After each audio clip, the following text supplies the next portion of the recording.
Outubro de 1938 mal havia começado quando o capitão Alexei Mikheev, um jovem investigador do NKVD, se debruçava sobre papéis em seu escritório sufocado pela fumaça de cigarros que há anos impregnava as paredes. O barulho surdo da chuva, batendo nas vidraças, misturava-se ao zumbido monótono do ventilador quebrado, criando uma sinfonia deplorável para aquele final de tarde. Foi então que 3 batidas secas na porta romperam o torpor do ambiente. Sem levantar os olhos, ele soltou um entre automático, já acostumado à rotina de ordens repentinas que nunca traziam boas notícias. A porta rangeu nos gonzos enferrujados, e o som de botas militares ecoando no piso de madeira anunciou a chegada de alguém que não precisava de apresentações. Mikheev reconheceu instantaneamente a sombra alongada que se projetava sobre sua escrivaninha. O coronel Savichev, seu superior imediato, um homem esculpido em pedra fria, com cicatrizes de 2 guerras impressas no rosto impassível. Sem preâmbulos, a voz áspera do coronel cortou o ar como uma lâmina. Tem serviço para você, capitão. Sobre a mesa, um envelope amarelecido pelo tempo deslizou como se empurrado por uma mão invisível. Mikheev o pegou com relutância, sabendo que ali dentro não encontraria nenhum caso trivial de inimigos do povo, ou panfletos subversivos, os quais, aliás, já o faziam perder o sono há meses. Ao abrir, seus olhos percorreram as linhas datilografadas com uma precisão cirúrgica. Desaparecimento do investigador Nikolai Kalinin. Último avistamento, aldeia de Zaton, onde investigava sumiços suspeitos. Local conhecido por relatos de fenômenos inexplicáveis. População local reticente. Urgente, apurar os fatos. O capitão ergueu o olhar, incrédulo. Desaparecido? Como assim desaparecido? A palavra soou estranha em seus lábios, como se pertencesse a outro vocabulário, distante da lógica implacável do NKVD. Savichev não piscou. Significa que estava aqui e agora não está mais, respondeu, com a mesma expressão que usaria para anunciar a hora do almoço. Mikheev conhecia bem aquele tom. Não havia ironia nem sarcasmo, apenas a frieza de quem já viu demais para se surpreender. Na verdade, ele jamais vira o coronel esboçar algo parecido com um sorriso, ou qualquer emoção que não fosse desdenvelado. Não é incomum por aquelas bandas, continuou Savichev como se comentasse o clima. No verão passado, uma equipe inteira de geólogos evaporou. Este ano, no fim do inverno, um pai e um filho saíram para colher cogumelos e nunca voltaram. Mas um agente em serviço aqui fez uma pausa calculada. Isso é outra história. Mikheev relanceou os olhos pelo relatório. Datas, nomes, depoimentos vagos de camponeses que juravam que a floresta levava as pessoas. Absurdos. Superstições. De gente ignorante, claramente encobrindo algo, contrabando, deserções, quem sabe até atividades contra-revolucionárias. Ele conhecia bem esse jogo, onde havia mistério, havia culpa a ser desvendada. Partirei amanhã, declarou, fechando o envelope com um gesto seco. Hoje, corrigiu Savichev, deslizando um bilhete de trem sobre a mesa. E não demore. Quero você de volta até sexta-feira com um relatório conclusivo. Uma pausa. Os dedos do coronel tamborilaram sobre os galões de Mikheev, como um aviso silencioso. Lá fora, eles não gostam de forasteiros. Principalmente dos nossos. O subtexto era claro. Em uma aldeia onde até as sombras pareciam hostis, um uniforme do NKVD seria como um farol para o ódio. 2 horas depois, Mikheev já estava sentado em um vagão quase vazio, ouvindo o rangido dos trilhos enquanto a paisagem se transformava em um pesadelo de árvores retorcidas e céus chumbados. A cada quilômetro, a civilização parecia recuar, engolida por uma natureza que não perdoava. Quando o trem parou na estação de Zaton, já anoitecia. A plataforma de madeira gemia sob seus passos e o ar cheirava a terra molhada e algo mais, um odor antigo, como de folhas apodrecendo há séculos. A aldeia ficava a poucos quilômetros, mas a caminhada sob a chuva fina que insistia em escorrer por sua gola transformou o trajeto em uma prova de resistência. A cada passo, o barulho de galhos quebrando atrás dele fazia Mikheev se virar a mão, instintivamente procurando a pistola. Mas não havia ninguém. Só a escuridão densa, tão espessa que engolia até os sons. Zaton o recebeu com um silêncio sepulcral. Casas de madeira inclinadas como se estivessem se curvando sob o peso de segredos antigos. Algumas janelas tremeluziam à luz de velas, mas nenhuma cortina se mexeu para espiar o recém-chegado. Uma velha encurvada, arrancando ervas daninhas de um canteiro. Abandonado foi a única alma que cruzou seu caminho.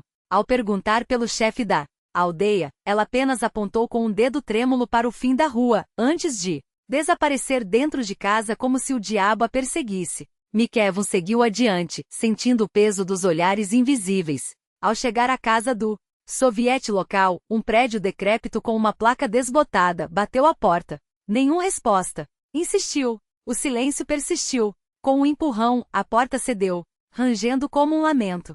Dentro, a penumbra era cortada apenas pela chama fraca de uma lamparina a querosene, que projetava sombras dançantes nas paredes cobertas de fuligem. Num canto, um homem idoso, com rugas profundas como sulcos de arado e olhos opacos, ergueu lentamente o rosto. Não havia surpresa em seu olhar, apenas uma resignação, que Mikev já vira demais em rostos marcados pela guerra. Quem é você? Perguntou o velho, a voz rouca como cascalho. Capitão Mikev, NKVD. As palavras soaram como um tiro no espaço confinado. Vim investigar o desaparecimento do tenente Kalinin. O velho mastigou o nome por um instante. Kalinin? Sim, esteve aqui. Um suspiro, longo, como se carregasse o peso de tudo o que não seria dito. Perguntou. Mas a floresta não responde a perguntas. Mikev cerrou os punhos. Chega de enigma. O que sabe sobre o que aconteceu com ele? O silêncio que se seguiu foi tão denso que parecia sólido. Lá fora, o vento uivava entre as árvores e a lamparina tremeluzia como se estivesse prestes a se apagar. Finalmente o velho falou tão baixo que Mikevo teve que se inclinar para ouvir. Nós avisamos.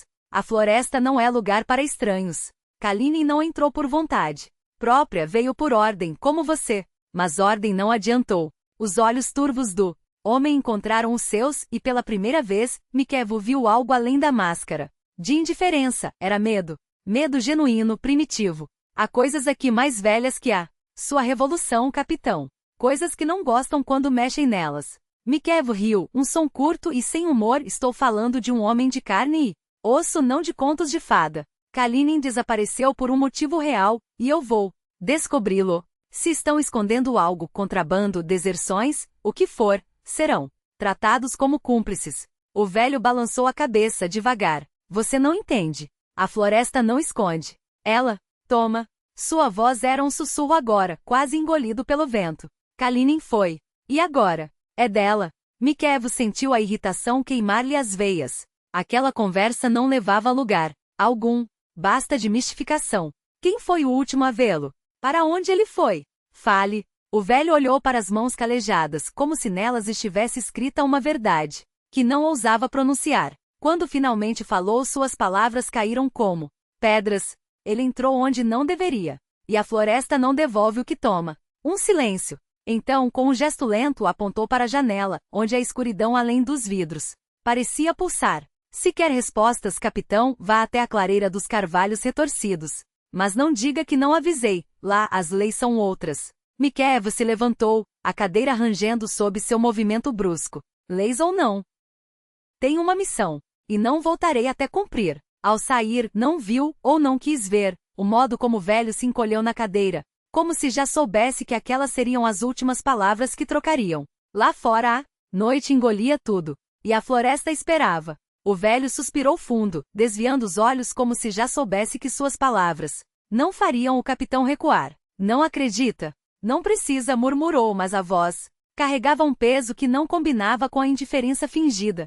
Só seja cuidadoso. A floresta não deixa ninguém ir embora sem pagar um preço. E se ela decidir levar, você não haverá força no mundo que a impeça. Mikevo se levantou de um salto, sentindo o fogo da irritação queimar por dentro. Aqueles contos de aldeia o irritavam como areia nos olhos, não era superstição que o movia, mas fatos, ordens, a lógica fria dos órgãos. E ainda conversaremos quando eu voltar, cuspiu, já se dirigindo à porta. O rangido da madeira ao se fechar atrás dele deixou o velho imóvel na penumbra, como uma estátua de cera derretendo lentamente. No esquecimento. Lá fora, o vento cortante mordeu seu rosto. Mikev apertou o casaco contra o corpo, os olhos fixos na faixa escura do bosque no horizonte, uma mancha que engolia a última luz do dia. As janelas da aldeia apagavam-se uma a uma, como velas, sufocadas por dedos invisíveis. Dormem cedo aqui, pensou com um desdém que não conseguia esconder o incômodo. A casa de Kalinin ficava à beira do povoado, a poucos passos da linha onde a terra civilizada terminava e a selva começava. Parecia abandonada há décadas, as janelas embaçadas pela poeira, a porta entreaberta, gemendo ao menor toque. Dentro o ar era úmido e pesado, como se as paredes respirassem. Ele fechou a porta atrás de si e varreu o ambiente com o olhar. A lareira ocupava metade do espaço, fria e muda, uma mesa tosca coberta por pilhas de jornais amarelados e papéis espalhados, uma cama de ferro com um colchão surrado, como se alguém tivesse arrancado suas entranhas. Mikhev tirou a farda, deixou o revólver ao alcance na cadeira, sempre ao alcance, e afundou no colchão, que rangeu sob seu peso como um animal ferido. A escuridão invadia o cômodo, devorando primeiro os contornos dos móveis, depois as sombras, até que tudo se fundiu em um vazio espesso. O sono pegou de surpresa, arrastando-o para um poço sem fundo. Quando despertou, não soube dizer se havia dormido minutos ou horas. A noite era um manto impenetrável, tão denso que por um instante duvidou estar acordado. Ainda vestia a farda e a escuridão parecia pressionar suas pálpebras, como se tentasse forçá-lo de volta ao pesadelo que o perseguia. O rosto pálido de Kalinin distorcido pelo medo, as botas de Savichev reluzindo sob a luz dos holofotes, enquanto o homem se contorcia no chão. Foi então que ouviu um farfalhar seco, como tecido arrastando-se contra a parede. Não era o vento. Mikhev sentou-se de golpe, os sentidos em alerta máximo. O som se repetiu, passos lentos deliberados circundando a casa. Ele acendeu a lâmpada com um movimento brusco e avançou até a janela. Do lado de fora, a aldeia era um fantasma. As silhuetas das casas se dissolviam na névoa, a lua uma cicatriz prateada no céu. Nada além do silvo do vento entre os galhos. Esperou, contendo a respiração. Então, um arranhão no vidro. O capitão girou como se tivesse levado um tiro. Há tempo de ver uma figura escura deslizar para fora do quadro da janela como fumaça sugada por um ralo. Um calafrio lhe subiu pela espinha, gelado e preciso. Brincadeira de mau gosto? Uma armadilha. Para assustar um agente do NKVD? A raiva queimou medo. Ele agarrou o revólver e avançou até a porta, ouvidos esticados. Silêncio. Até que um estalo seco nas tábuas do alpendre. Mikhev arrombou a porta e irrompeu na noite, a arma apontada para a escuridão. O nevoeiro rastejava pelo chão como um animal ferido, engolindo seus próprios passos. Nada se mexia. Nem mesmo os cães uivavam. Ele contornou a casa 2 vezes, examinando a terra sob a janela, as paredes descascadas, nenhum sinal. Só o vento, uivando entre os galhos como uma lamentação. De volta ao interior, o sono havia evaporado. Mikhev sentou-se à mesa, os dedos tamborilando sobre a madeira gasto. Velhas lendas, repetiu para si mesmo, mas a imagem do velho encolhido na cadeira teimava e voltava, como uma mancha de tinta que se espalha. Não era homem de se deixar abalar por sombras, mas aquela visita noturna tinha gosto de aviso. E avisos, ele sabia, raramente vinham sem motivo. Seus dedos deslizaram sobre os papéis amontoados na mesa. Jornais locais, folhas soltas com notícias sobre colheitas e reuniões do soviete, nada. Até que, sob uma pilha de livros desgastados, manuais agrícolas, códigos da RSFSR, um volume sem capa com contos soviéticos, seus dedos encontraram algo diferente. Uma caderneta fina, a capa amassada e manchada, como se tivesse sido pisoteada. No centro, escrito com uma caligrafia cuidadosa, Volodia. Ler diários alheios era parte do ofício, mas desta vez hesitou. O ar na cabana parecia mais denso, como se as paredes retivessem o eco de um suspiro. Não é superstição, lembrou a si mesmo. É instinto. E seu instinto gritava que aquelas páginas guardavam algo que não queria ser lido. Folheou-as com pressa no início, anotações banais sobre o serviço, queixas sobre a comida, observações sobre os camponeses. Até que os registros mudaram. 25 de setembro de 1938. Cheguei à aldeia. Os locais se esquivam, evitam respostas. Algo está errado aqui. Perguntei pelos desaparecidos. Olhares furtivos, silêncios longos demais. À noite, ninguém sai de casa. O ar cheira a podridão. 26 de setembro. Ouvi sussurros debaixo da minha janela. Saí e ninguém. A aldeia estava morta. Demasiado quieta. Entre no bosque por instinto. Galhos se mexiam. Sozinhos como dedos chamando. Voltei sem respostas, mas os murmúrios continuam. 27 de setembro. Novamente alguém me chamou pelo nome. Não dormi. De manhã, soube que outro homem desapareceu, um agrônomo do povoado vizinho. Ninguém fala nada. Evitam-me como a peste. Depois do almoço vou até a clareira. Preciso ver, com meus próprios olhos. Era a última anotação. Mikev fechou a caderneta com um estalo. Os dedos tremiam levemente. Desaparecimentos seletivos. Sempre forasteiros. Sempre à noite. E agora ele era o forasteiro. Encostou a testa nas mãos, os pensamentos girando como um peão descontrolado. Conspiração? Um grupo armado esconderijo no bosque? Kalinin era forte, treinado. Poderia ter se defendido. Mas e se não fosse homens que eles temiam? O velho havia dito, a floresta não deixa ninguém ir embora. Um suspiro quente roçou sua orelha.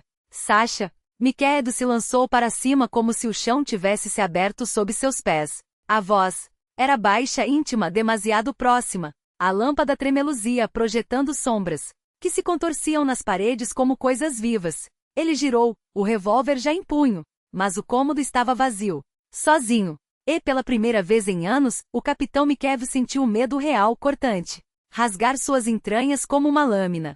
Uma silhueta encurvada, quase fundida com a escuridão. O coração de Mikev deu um salto violento contra as costelas.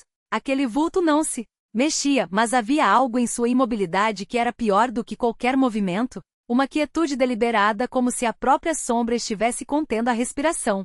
Ele avançou, o cano do Nagant tremendo levemente em sua mão, enquanto os olhos se ajustavam à penumbra. Não era um animal. Não era um objeto abandonado. Era algo enrolado em farrapos escuros, meio oculto pela poeira e pelas teias que pendiam dos caibros apodrecidos. Identifique-se, ordenou a voz rouca cortando o silêncio como uma lâmina enferrujada. Nenhuma resposta. Apenas o rangido das tábuas sob seus pés, o chiado do vento nas frestas das paredes e aquele cheiro doce e podre como carne deixada ao sol por dias. Mikev ajoelhou-se, o joelho afundando em algo mole e úmido. Estendeu a mão, livre, dedos roçando o tecido encharcado. Não era pano. Era uniforme. Seu estômago revirou.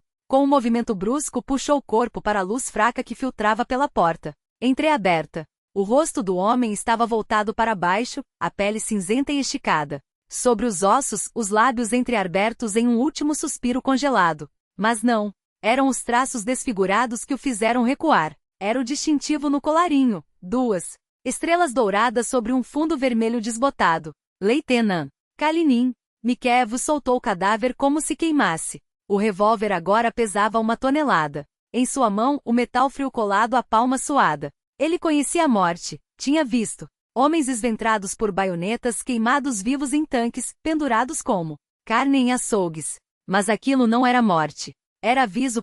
Algo brilhou no chão, próximo à mão esquelética do tenente. Mikev se inclinou, os dedos trêmulos fechando-se em torno de um objeto pequeno e metálico, uma balalaica de prata, o tipo que os oficiais carregavam para afiar lápis ou abrir garrafas. Não era o instrumento em si que o gelou até a medula, mas as palavras gravadas em seu corpo. Letras minúsculas e irregulares, como se tivessem sido riscadas às pressas com desespero. Não ouça os sussurros. O ar na capela parece espessar, pressionando seus pulmões. Mikev levantou os olhos e então virou. As paredes não estavam mais vazias. Entre as sombras junto ao altar, onde antes só havia poeira, agora se erguiam figuras. Silhuetas altas demasiado magras com contornos que pareciam se dissolver e reformar a cada piscada. Não eram homens. Não eram nada que ele já tivesse visto. Seus rostos, se é que podiam ser chamados assim, eram manchas escuras, como se alguém tivesse apagado seus traços com carvão. E seus olhos, Deus misericordioso. Eles não tinham olhos. Tinham buracos profundos negros que sugavam a luz ao redor como poços sem fundo. Mikev tentou gritar, mas sua garganta estava paralisada. O revólver disparou sozinho, o estampido ecoando como um trovejo na pequena capela. Uma das figuras tremeu, não de dor, mas como uma imagem distorcida em um espelho quebrado, e então, lentamente todas elas sorriram. Não com bocas, com feridas. Uma voz sibilou dentro de sua cabeça, doce e envenenada como mel derramado sobre uma lâmina. Você já ouviu, capitão? Mikev recuou, tropeçando nos próprios pés. A porta da capela estava mais distante do que ele lembrava. As paredes pareciam respirar, inchando e contraindo como pulmões podres. Ele disparou novamente, e desta vez o tiro acertou algo, não carne, não osso, mas ar, como se tivesse perfurado a superfície de um lago negro. Um uivo agudo rasgou o silêncio, não vindo de nenhuma direção em particular, mas de dentro dele, vibrando em seus dentes, estremecendo seus ossos. Corra! O comando não foi seu. Veio de fora. De dentro do leque. Mikev obedeceu. Ele irrompeu pela porta como um animal acossado, o ar gelado da floresta batendo em seu rosto como um soco. Não olhou para trás. Não ousou. Seus pulmões ardiam, as pernas queimavam, mas ele corria como nunca havia corrido antes, galhos chicoteando seu corpo, raízes tentando enlaçar seus tornozelos. Atrás dele, a capela gemeu, um som de madeira podre se partindo, de algo grande se libertando de suas amarras. E então, os sussurros começaram. Não eram vozes. Eram pensamentos que não eram seus. Imagens que explodiam em sua mente como granadas. Kalinin, de joelhos na lama, as mãos cobrindo os ouvidos, enquanto algo invisível o arrastava para baixo. Outros uniformes. Outros rostos que ele reconhecia, homens de seu próprio batalhão, desaparecidos há meses, anos, todos eles ali presos entre as árvores, suas bocas abertas em gritos mudos. Você não pode escapar. Mikev tropeçou. Caiu de joelhos, as mãos afundando na terra úmida. Seu revólver havia sumido. Não importava. Nada importava. Exceto uma verdade que agora queimava em seu crânio como ácido. O leque não matava seus homens. Ele os chamava. O que restava do tenente Kalinin não era um corpo, era um aviso. Sua carne parecia carbonizada por dentro, como se algo tivesse arrastado para um abismo onde as leis da física se desintegravam. Os olhos, ainda abertos, não refletiam mais nada além de um terror tão profundo que Mikev sentiu o próprio coração bater contra as costelas, como um animal enjaulado. O ar na capela gelou de repente. Não era o frio do inverno, mas algo mais antigo, mais vivo, que se infiltrava nos ossos e sibilava promessas nas entranhas. As sombras nas paredes começaram a se mexer, não como trêmulas ilusões de luz, mas com uma intenção própria, arrastando-se como serpente sobre pedra úmida. Mikev levantou o revólver por instinto, embora soubesse que balas não detêm o que nunca foi vivo. Parem! Rugiu, a voz ecoando no vazio. Uma das sombras se descolou da parede, esticando-se em sua direção como um dedo esquelético. Ele atirou. O projétil atravessou nada, mas a sombra recuou por um instante como se o som do disparo a tivesse ofendido. As outras não hesitaram. Continuaram avançando, engrossando, torcendo-se em formas quase humanas, corpos alongados, membros distorcidos, como se algo os puxasse de volta para o nada de onde vieram. Mikev disparou novamente. O estrondo abafou seu próprio grito. As sombras não recuaram. Avançaram mais rápido, deslizando pelo chão, pelas paredes, fechando o cerco. Ele sentiu seus dedos fantasmagóricos roçando sua pele, não como toque, mas como a promessa de um sufocamento eterno. O revólver estava vazio. Inútil ponto ele correu. As tábuas podres do chão cediam sob seus pés como areia movediça. A porta da capela se fechou atrás dele com um gemido de madeira apodrecida, mas as sombras não se detiveram, jorraram pelo vão como fumaça negra, rastejando pelo chão do bosque sempre atrás dele. Mikev tropeçou em raízes, arranhou o rosto em galhos, que pareciam se esticar para agarrá-lo. Cada respiração queimava. Cada passo era uma batalha contra o peso invisível que o puxava de volta. Saasha. O sussurro veio do vento, ou das árvores, ou de algo que não tinha voz, mas sabia seu nome. Ele não olhou para trás. A aldeia surgiu entre a névoa como uma miragem, casas cinzentas, janelas cegas, um farol de silhuetas imóveis. Mikev rompeu na clareira e caiu de joelhos, os pulmões em chamas. Por um instante, o bosque ficou quieto, demasiado quieto, mas ele sentia os olhos, milhares deles, cravados em suas costas, famintos. O velho estava sentado à mesa do soviete quando Mikev arrombou a porta. Não se surpreendeu. Não se defendeu. Apenas assentiu, como se aquela cena já estivesse escrita há décadas. Você sabia, cuspiu Mikev, as palavras cortantes como lâmina. Kalinin também foi para lá. Como eu. Como todos. O bosque não perdoa, murmurou o velho, os olhos baixos. Ele só toma. Mikev o algemou com mãos que tremiam de fúria. Os aldeões assistiram em silêncio, rostos impassíveis. Não havia solidariedade. Não havia protesto. Apenas a aceitação. resignada de quem já havia feito seu pacto há muito tempo. Naquela noite, enquanto redigia o relatório, Mikhev rasgou a primeira versão. Ninguém acreditaria em sombras que caçavam homens. Ninguém assinaria uma ordem de evacuação baseada em vozes no vento. Então ele mentiu. Escreveu sobre elementos subversivos, sabotagem, circunstâncias não esclarecidas. Palavras limpas, palavras que não fediam a podridão e medo. O velho foi julgado em um processo rápido. Não disse nada. Não implorou. Desapareceu em um trem para a Sibéria, onde o bosque outro o esperava. Mikhev nunca mais voltou a Zaton. Recebeu uma nova designação, longe de florestas, longe de aldeias que guardavam segredos, mas o bosque não soltou. Não completamente. O sussurro persistia. Saasha. Nos corredores vazios do quartel. Nas ruas desertas à noite. Até nos sonhos, onde as sombras se arrastavam pelas paredes de seu quarto, cada vez mais próximas. Com o tempo ele parou de dormir com a luz apagada. Evitou estradas que cortavam matagais. E nunca olhava para trás quando o vento uivava seu nome. Porque o bosque sempre cobra o que é seu. E Mikhev sabia que mais cedo ou mais tarde voltaria para pagar.